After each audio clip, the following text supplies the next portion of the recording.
Okay, so we're going to talk about making ice bags, and we're in the athletic training room, and in this athletic training room, there are two ice machines.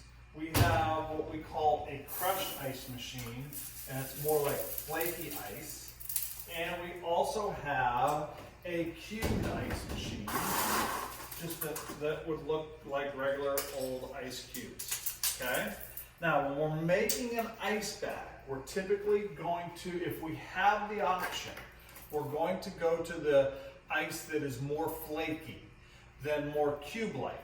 A lot of times you don't have that option. If you're at a high school, you might only have one ice machine, and that's probably going to be the cubed ice machine, because I'll be honest with you, the cubed ice machine is more versatile for other types of ice modalities. For instance, if we're going to do a cold whirlpool, we're going to want to use regular ice. If we're going to do an ice soak, we could use either, but a lot of times we'll use the cube. If we're going to fill water jugs, we're going to use cubed ice. So and ice machines are very expensive, so a lot of ice machines you're only going to have the cubed ice. If you have the option, then you're going to use the flaked ice. And so what we're going to do is we would get our ice bag, all right? We come over, we get our scoop, and we're going to take that flaked ice and we're going to fill it. All right, now what we don't want to do is we don't want to fill the entire bag up. We want to fill it about a third of the way. If you have, like we're going to do for our lab, that really small lunch bag, you can fill it all the way up. But if you have a larger bag like this, right, you want to fill it only about a third of the way up.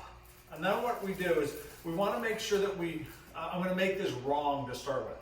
If you don't squeeze all the air out of it, you end up with air in the ice bag, and you see how the ice is just going to float all over, float over the injury instead of being on the injury. All right.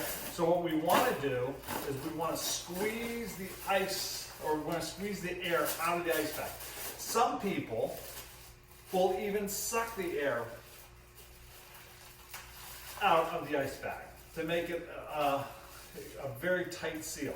Then what we're going to do is we don't want to tie this too far up the string, but we don't want to tie it too far down either, all right? If we tie it too far down here, it becomes an ice ball. If we tie it too far up here, it spreads out too far. So we want to do it just right, okay? That baby bear action right there, okay?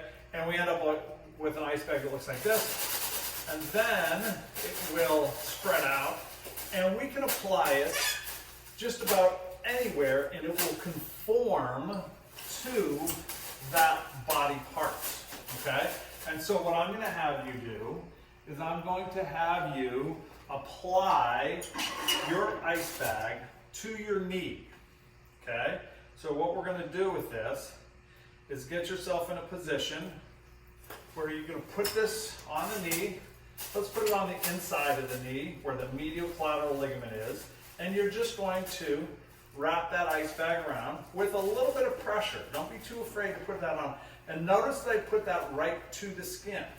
It's okay to apply the ice bag directly to the skin. Remember what I said, skin freezes at about 27 degrees, and this ice bag will not get that cold, right? Now, keep that on there. If you have an air pocket in here, you're going to take it and pinch it so you can get that air pocket out of there, okay? And now that ice bag will conform really nicely to that knee.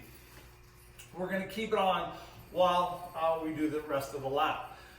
As you're going through this, I want you to feel the cold, the burning, the aching, and the numbness. Remember, a lot of times your athletes are hurt to begin with, and then you put this on them, and they're like, why are you putting this on? It's cold, it's burning, it's aching, right? You have to let them know that it goes through that process. And that's the process that we need to do to get the inflammation down, to decrease that secondary hypoxia phase of the inflammatory process. So right now, I'm in I've gone through the cold, I'm now into the burning aspect, and then it's going to get achy, and then it's going to get numb, all right? but we're going to let that go through there. That is the ice bag.